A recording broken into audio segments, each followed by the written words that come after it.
Good morning everyone for organizing such an event. Proposal. What is our proposal for it? That is the first one. The next one is we have a quality control order which is released by various industry. So first if you take the state lift factor as a rule. In India again, which is not applicable for all the states. So there are two states, they have released this lift factor rule a couple of years ago. There are a couple of states still they have to release. It is in the draft or they have to implement that. So basically, it is available only a few states actually. So basically, the state lift factor rule define the license part, the approval, and also the safety norms. So that is the basic things they are defining. So wherever we have a lift act and rule, where it is mandatory, since it is comes under the act, it is mandatory. But again, how this lift act and rule are supported mainly by the various Indian standard actually. So currently which is IS 1900. So earlier which is IS 14665. So basically, they followed this the BS Indian standard. The main standard is currently IS 1 and 2. There are few states still they are not following the BS standard. They have their own the lift rule and the regulation actually. So again, which is not again common. Even we have a lift and act, which is again not so common.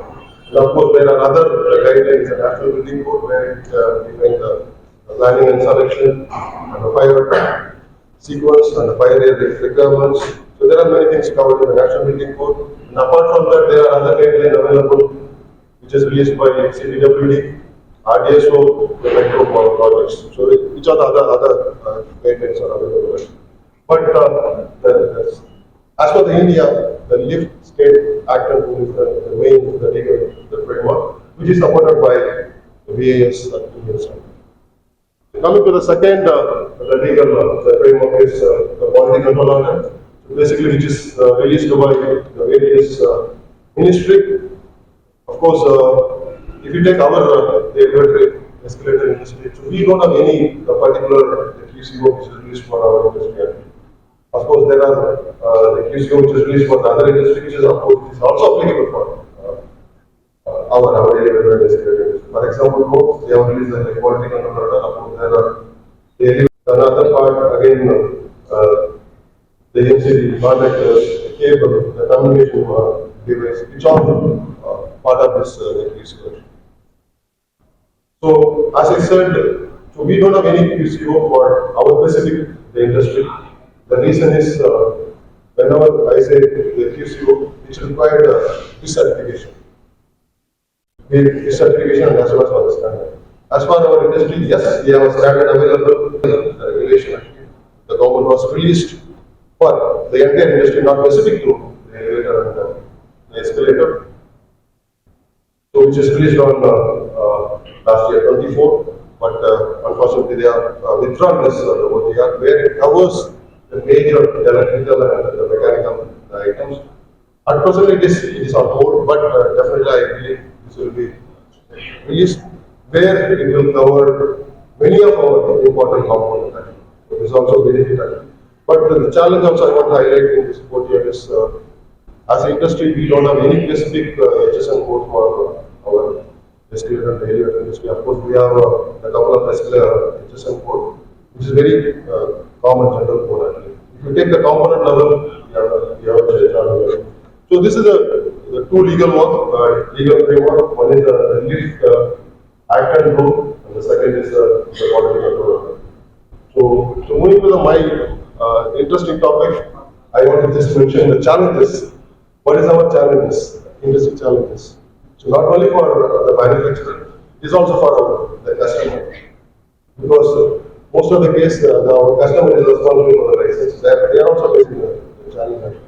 So here just I want to give some challenges. Again, I am not covering 100% here actually considering the time. So this is a map indicating where we have the lift act and rule across India. So wherever it is a gray, again, there is no lift I can go. So wherever it is dark blue, yes, we have a lift I can go. But again, yes, it is available in the blue state. But again, it is not same. It is different based on the application, based on the license, based on the form, based on the safety norms, based on the fee structure. Everything is very, which is very state to state action. What is the impact for our industry? The impact is the people who are running the business across the state having the problem because each state you have to follow the each state with pattern. So that is a big challenge. Not only for the people who are running the business across the India, the people who are running the business in a particular state, they have a challenge to extend their business further. That's also a big challenge I want to highlight. Another reason, the other gaps, what as an industry we have a challenge. So I listed out in a couple of slides. The first thing is no state level lift control, not define anything about the safety component, type testing and certification. Of course, the standard and the maintenance record is all missing in the current state level record. And again, there are challenges related to the manual license process. Still, there are few states that are following the manual license process. As I mentioned, there are challenges in the technical standard, what we need to follow. The inspector availability, as industry we have grown almost every year 2x and 3x, but the inspector availability is a big challenge for almost all the states we have it. And again, the renewal process of the license, which is very state to state. Some states say that every year we need to renew. Some state we have 5 years. Some state it is 3 years, which is very state to state. And then the centralized tracking. So we don't have any kind of centralized track related with the incident and accident. So these are the big challenge what I want to highlight. So there are some screenshots which I have taken from some state level act control actually. What is our challenges? So the main thing is there are some states where they have a lift act control for several decades, which was not updated. That is one of the big challenges actually. One of the examples that I want to say, if you just see the machinery, equipment, tool requirement, still it is mentioned that we need a lathe machine, drilling machine, welding machine, which is practically is not really applicable because everything is done at our factory and we are just doing the installation commission, which is a blaming act. But if you see the most of the state where it is mentioned that we need a drilling, lathe, offshore machine, everything. So which is again just the example actually. And similarly, there are the state they mentioned that. They are not mentioning exactly what standard needs to be followed. They just mentioned the relevant the standard where the people are taking advantage. Also, the people are getting confused. Okay. And the other thing is the confidence requirement. Again, this is also one of the big challenges that we still asking for our the license requirement. We need a license fee. The electrical holder need actually. Practically, it's not required for our industry. Another thing is, other example is, if you take particularly for Delhi attack control, where they say that the machine room is mandatory. So meaning that there is no provision for the MRL, and again there is also mentioned about the trapdoor requirement, practically which is not allowed in our main standard. So that is, and again there are a few states. The confusion related to the landing ordinance, there some ways they mentioned that almost only 800, and again the same the lift act rule mentioned the 700 also. So this is another example. Just I want to say that apart from the state act and rule, there will be a in between some sort of notification. Again, it is impacting our business, elevator delivery business. So one of the examples is the Karnataka released the IoT standard. Where they mentioned that it needs to be implemented across all the elevator and escalator, which is not practically possible actually. But again, it is not the clarity about what standard need to be followed. There is no similarity. Similarly, for Maharashtra, they released about the fire evacuation elevator. Again, there is no clarity about what standard needs to be followed. So only the guideline was released. So these are the big challenge what we have. So I listed out here actually. So then moving to the third part. Yes, I listed out the problem in the few slides actually. So I also want to share what is the global framework which is currently available in global access. So I've taken the four big region where we have here business. So one is about China, where they are following the mandatory standard. Not like India, they got it as a mandatory standard. They followed the GB 7588, 1 and 2 they are following actually. Basically, this in China, this particular industry comes under special safety equipment standard actually rule, so which is comes under that rule, where they are implementing their the mandatory the regulation across the China. Now, of course, in China also there are certain regions it is not so mandatory, but again, I can say that 80% of the region they follow this mandatory standard GB 7588 with the help of the special equipment safety law. Then coming to the Japan, they call it as a Japanese industrial standard where they follow the 4302. The implementation is taking place with the help of building the standard law. So here, the couple of the best practice just I want to highlight in JIS. The first thing is they are giving the elevator approval along with the building approval actually. So that is a good thing actually. But we have separate approval actually. And other thing is the license also they are giving along with the building license. As for the ASME, again they are following the main standard ASME 17.1, but again it is very the state to state and region to region actually. So that is also the big challenge in ASME and particularly for US implementation. The other part, just I want to, the main thing is the other area which is equivalent to the India is the Europe, where they following the LIFT directive. So basically, you control the license and the certification and the regulatory the framework actually. So basically, just I want to about the license and certification. So basically, they are doing this the license and certification based on the technical documentation, based on the risk assessment, and then also the releasing the declaration of the conformity. So based on that, the CE marking was released, which is nothing but the ISA marking in India actually. So basically, this ensured the safe design, manufacturing, and installation part. So this is a structure. I don't want to go in deep. Basically, it has a separate sixth chapter defining the list of safety components, conformity assessment procedure. And again, in the annexure, they clearly define about what is the essential safety requirement, and also the various the type examination, like conformity assessment for the food quality assurance, the type examinations, and the safety component, both for the safety component and as well for the elevator component. And again, this year I want to spend here the couple of minutes here actually. So in the LIFT directive, there is a provision where we can do the conformity assessment whenever we have any new component.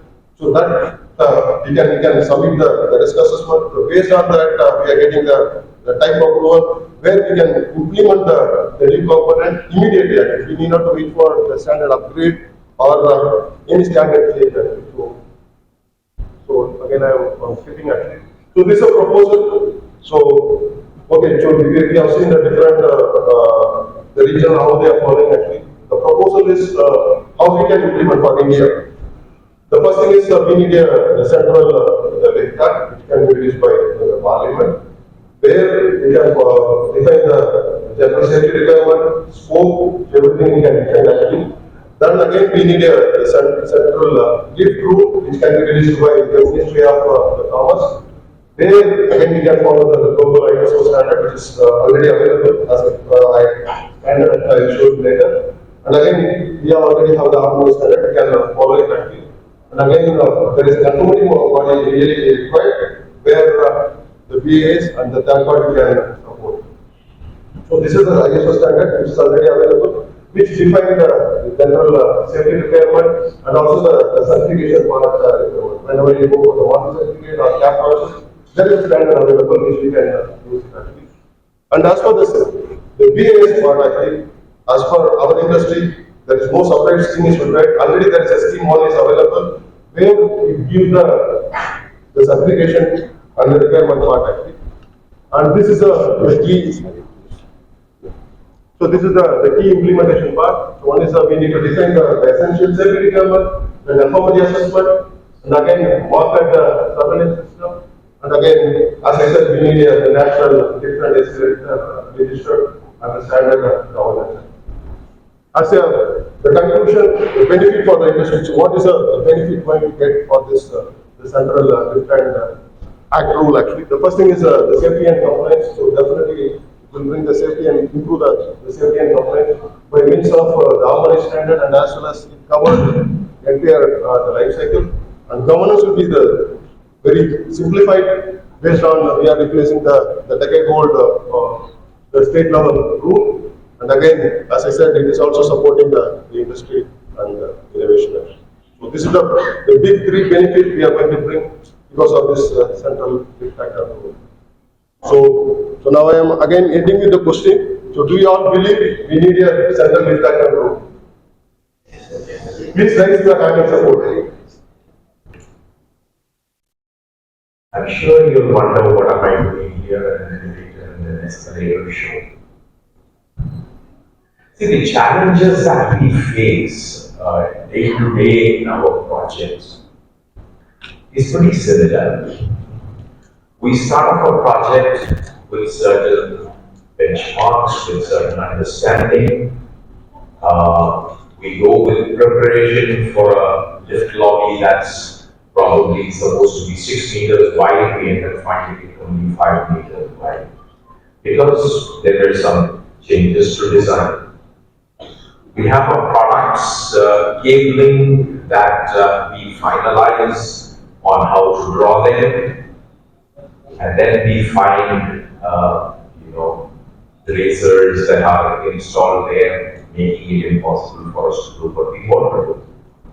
There are several challenges that we are facing.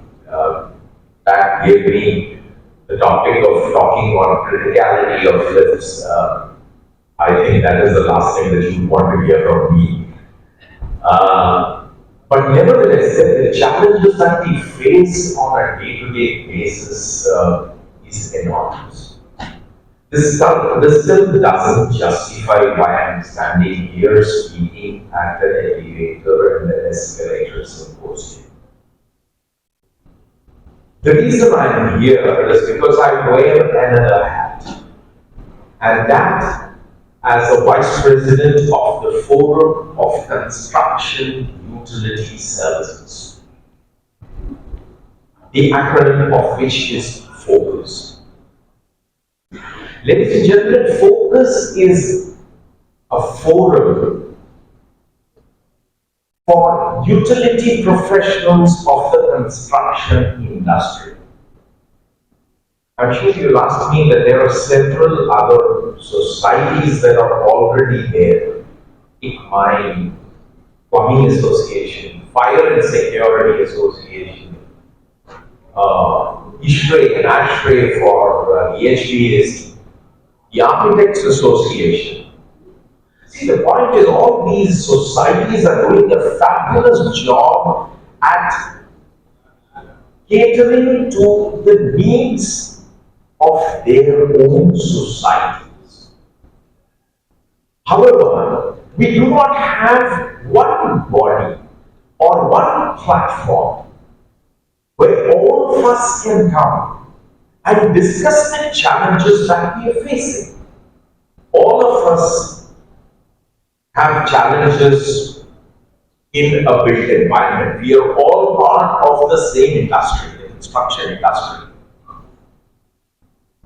Architects, structural engineers, insurance and risk mitigation professionals, HVAC, lighting, plumbing, power utilities, they all have their own societies. But when is it that all these people come together, discuss amongst themselves, try and find and arrive at the challenges that we all face in our day-to-day life? At a construction site, how is it that we try and find the pain points that disturb both of us together.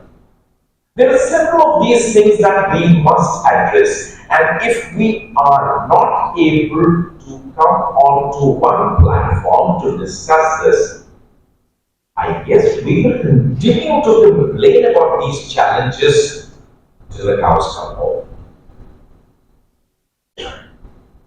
What is very interesting, incidentally, gentlemen, is that we are part of this forum, which is one of its kind in the entire world.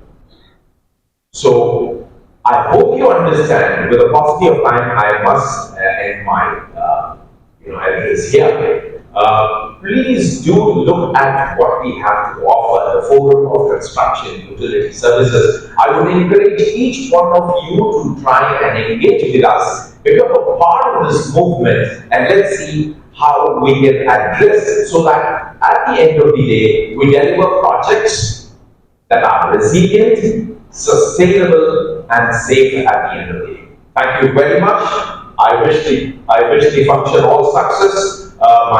May the best one be the Mahayogi or Mahaguru of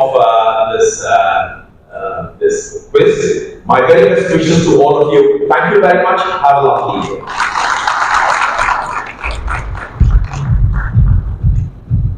Thank you. Networking. And with networking and exposure to symposiums like this, we also get to learn. And what these two combined is help us for the future.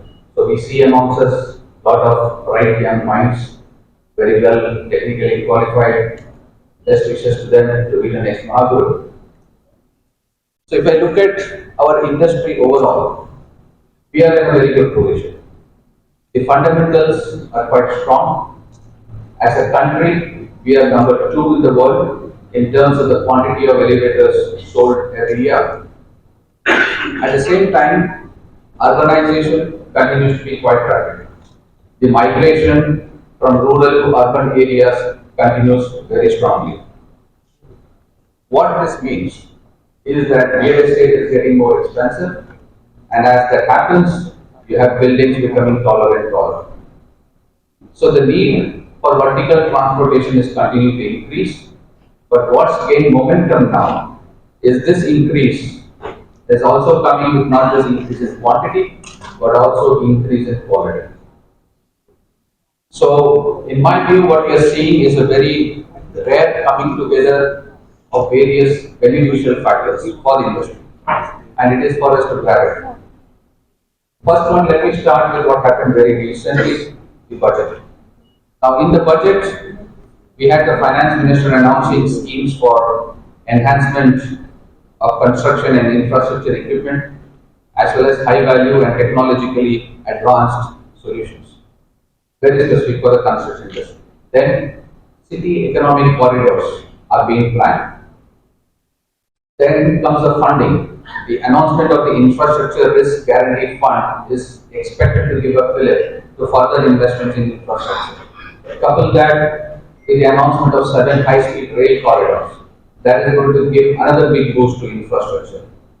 And in all of this, a particular interest also to the component industry is the announcement of dedicated rare earth corridors.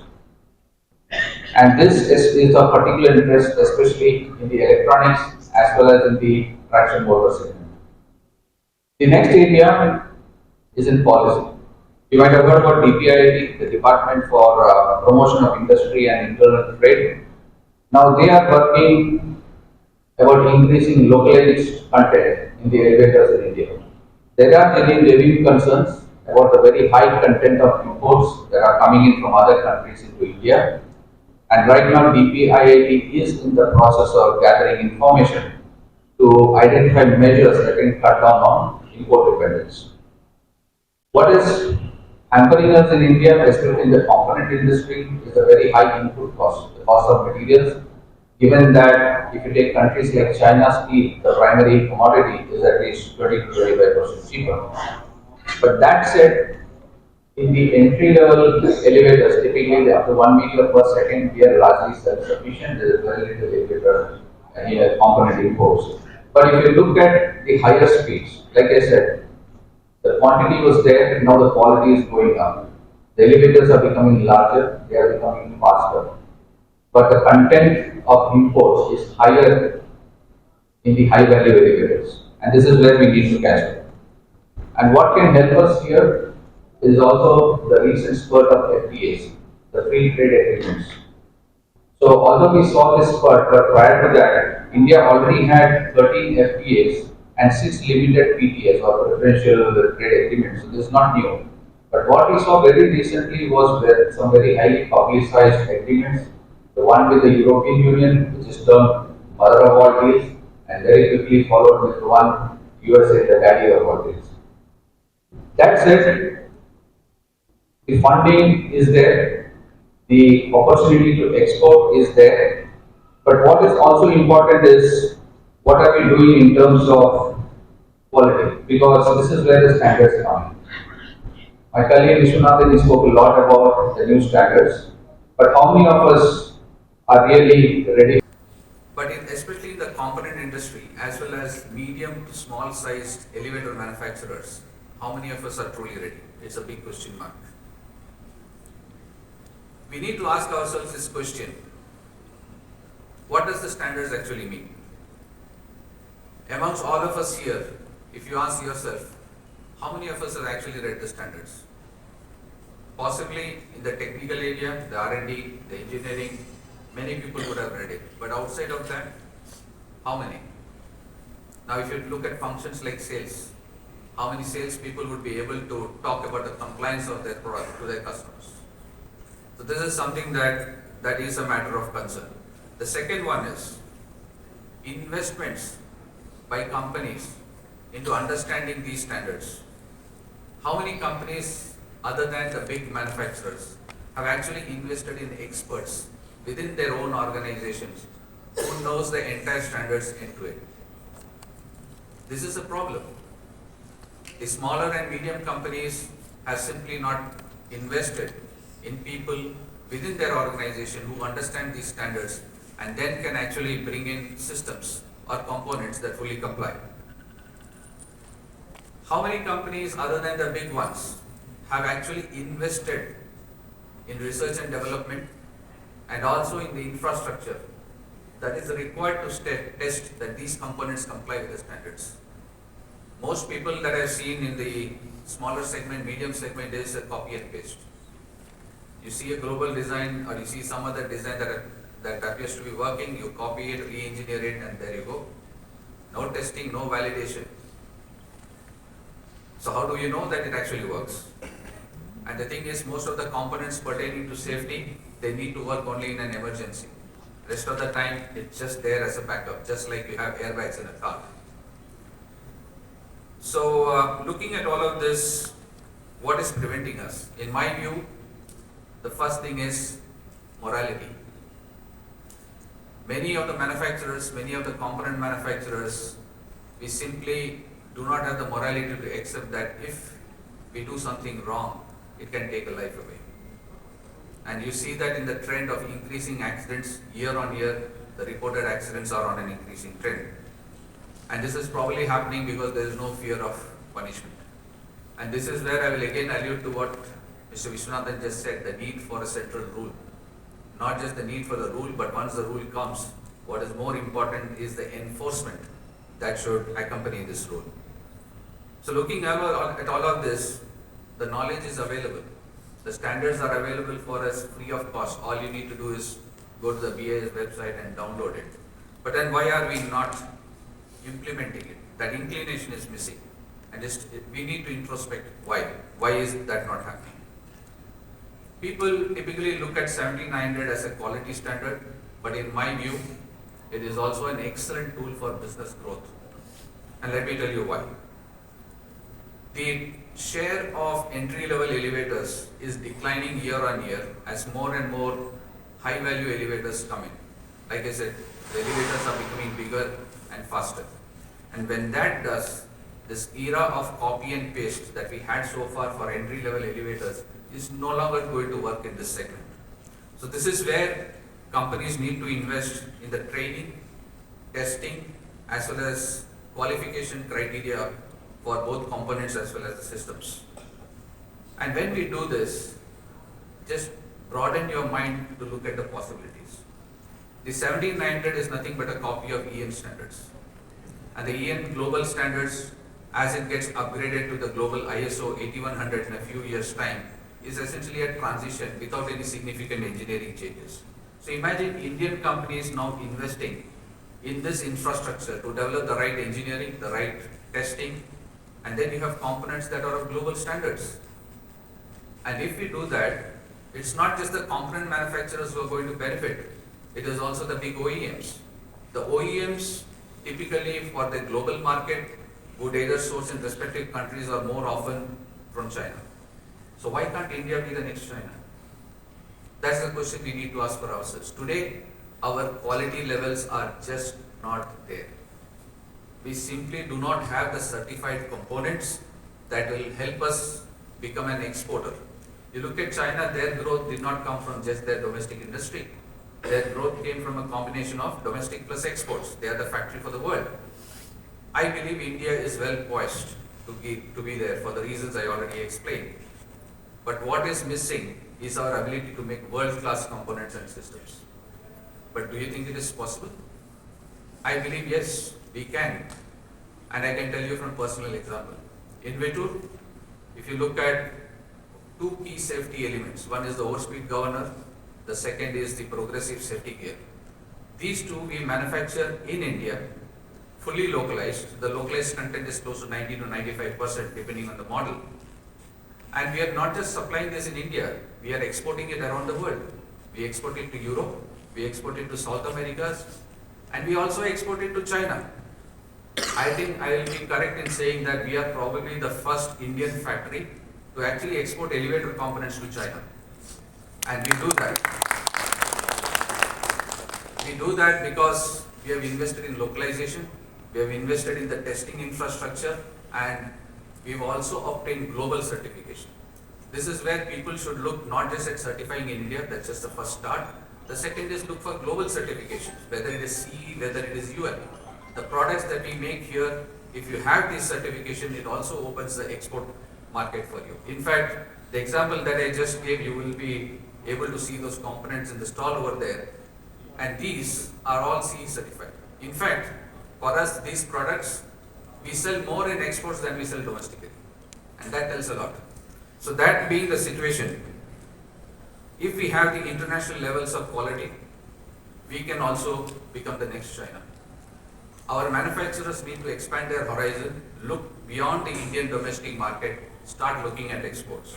And for these, the standards, the quality is what comes out as more important. You be compliant first to 17900, you'll automatically be compliant for EN standards, and that will automatically qualify you for the future ISO 8100 as well.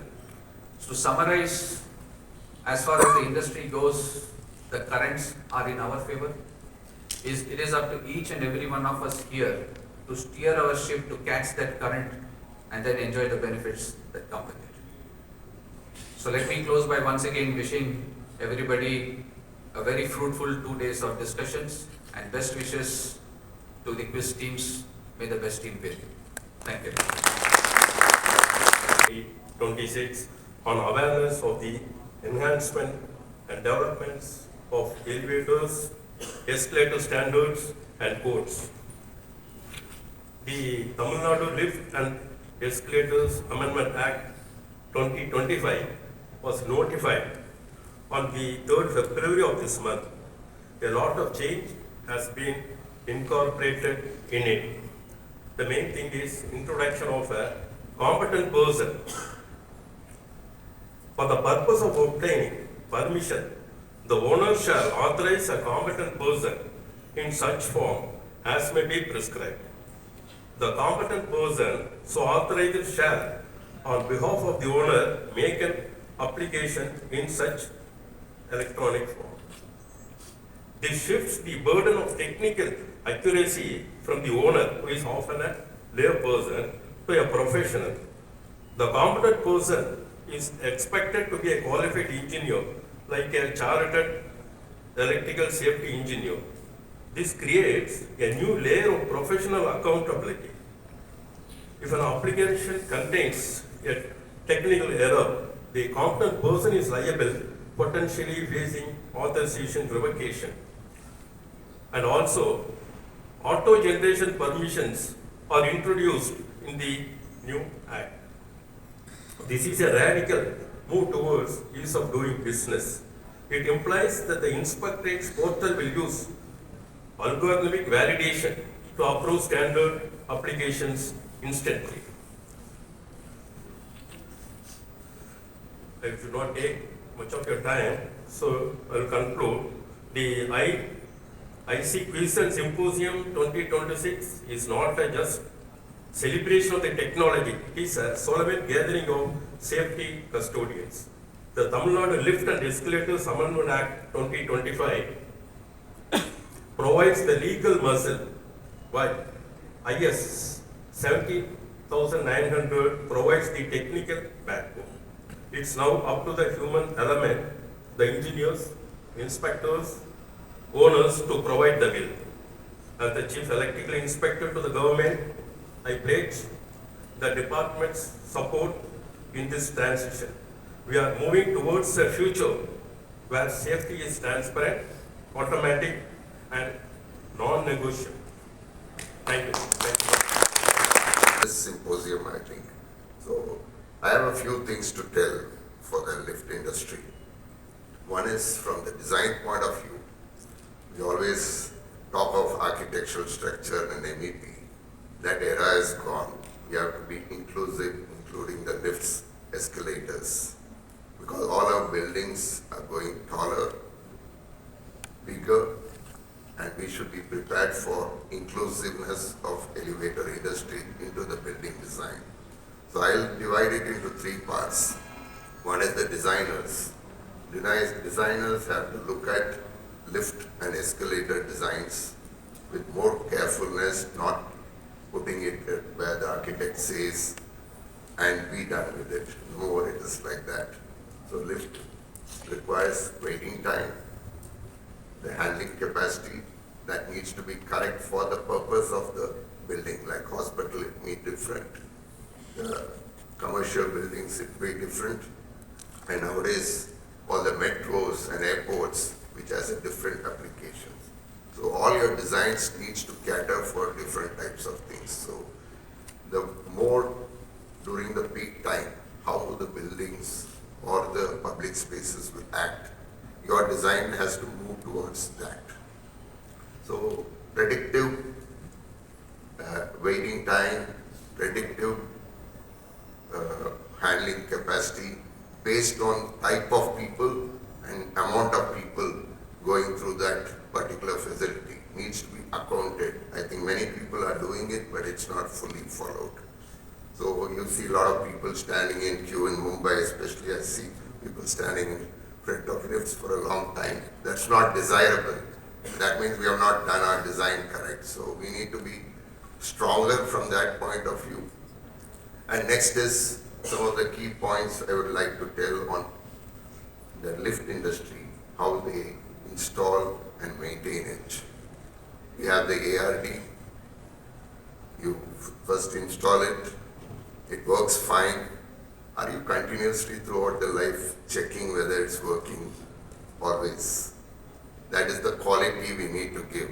Probably in the age of era of AI, probably all the lift industry people can look at monitoring all your lifts or escalators which you supply for a quality of service continuously. That is one point I would like to see. Next is the escalator, 2-step, 3-step. There are different type of people moving on an escalator. So always architect says close it with 2 steps. Is it okay for all types of people? Handicapped or I'm not aged people, all that people. We need to take into account. From my point of view, 3-step is better. But many places we see this and people are afraid to take the escalators because of this 2-step. is what I believe. So these are some of the points I'm giving. Probably these all has to be encapsulated into the lift, central lift authority requirements. All of us can represent this and make the lift industry technically right. So that is what my request is. Next is the training. We are short of good people who can maintain lifts later in the part of the after installation. Probably different forums can be created for training them. And lastly, on new technologies. So our cities are growing both vertically and horizontally. Probably the fire lifts will not be only used by firemen. In future, it could be used for the people for evacuation. And I think we need to think about it, how to design that sort of lifts and taking people from taller buildings safely out. These are some of my thoughts into this event. So it's a good platform. I wish Kaun Banega Mahaguru all the best. May the best person win, and a beautiful concept by Tag Matthews and the team. I wish ISC all the best, and people who have come here to participate, please be benefited by the speakers who are going to cover a lot of technical aspects in these 2 days. All the best to the event. Thank you. I'd like to thank all the ISEE Symposium speakers. Thank you so much for putting together these exceptional papers. We are very proud to host the first and only event that brings together the elevator and escalator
because to be specialized and save in any industry, the standards, the follow-up of the standards is mandatory, and the awareness towards the latest standards is very much required at this moment, and this symposium and this program would pave the way for the achievement of a safe industry in elevators and escalators.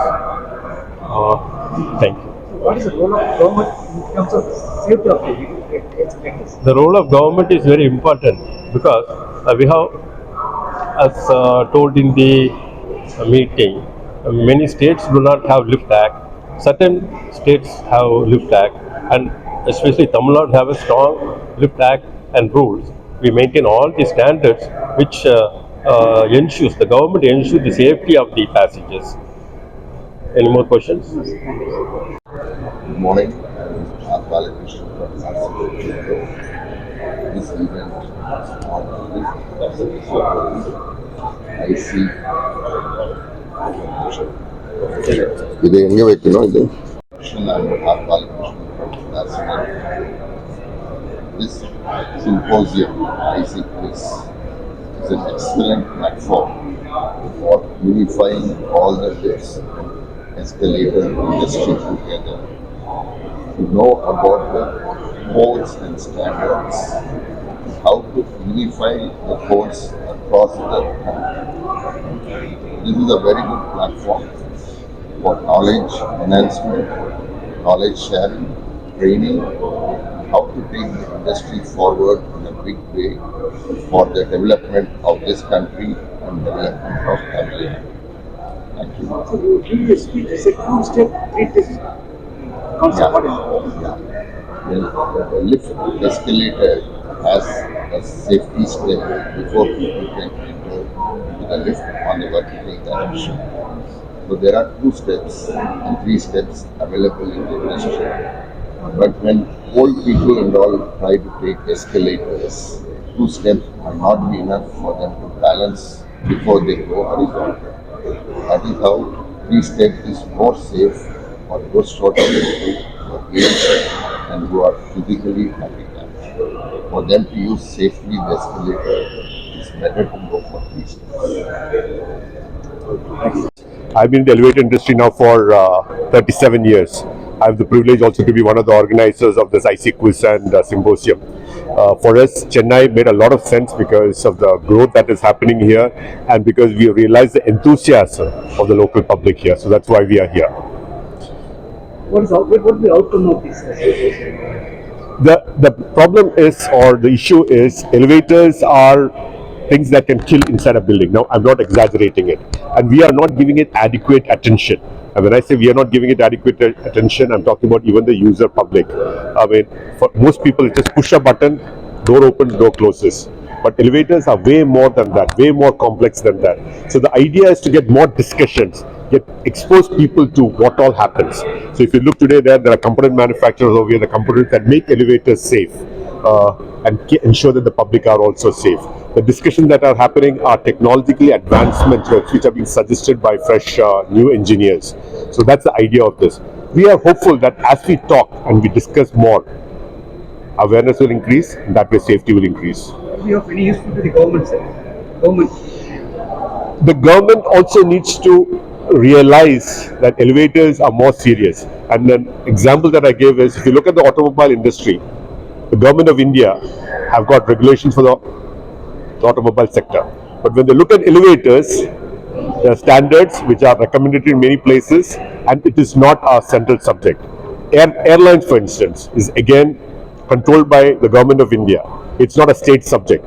And the question that I ask is, why is it that when it comes to elevators, which are equally a transportation mode, why is it that we do not have it as a central government subject and it's left to states to do whatever they want to do? Thank you. Mr. U. Vishwanathan, Director of CONE. He's going to talk about an important topic, the need for Central Lift Act and Escalator Act. Mr. U. Vishwanathan, kindly give a round of applause, please.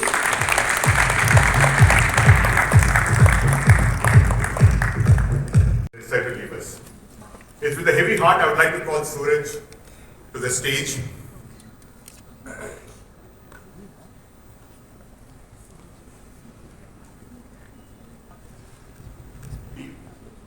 I've known Suraj for a very long time, not just about elevators. In many ways, he's a biker, and in many ways, he gives me a lot of advice on what to do, what not to do. So in many ways, I follow what he does. He bought a Tiger, I bought a Tiger. He bought a BMW GS, I also bought a BMW GS. So I follow him in many ways. He's been advising me on a lot of things. One of the problems I had was the specs. He told me what to do with that too. So just not on elevators and doors. He has given me a lot more. However, he is leaving the industry after over 10 years. But we cannot be grateful enough for the contribution he has done to Wittur as such, and he's been the founding president of EECMAI. So first, I would like to sort of felicitate him on behalf of ISEE.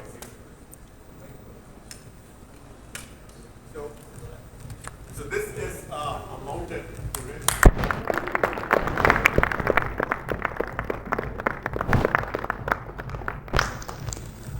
He rides up to Leh Ladakh on the mountains, so check out.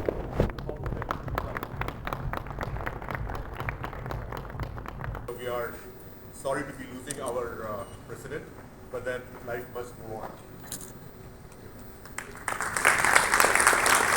Sir,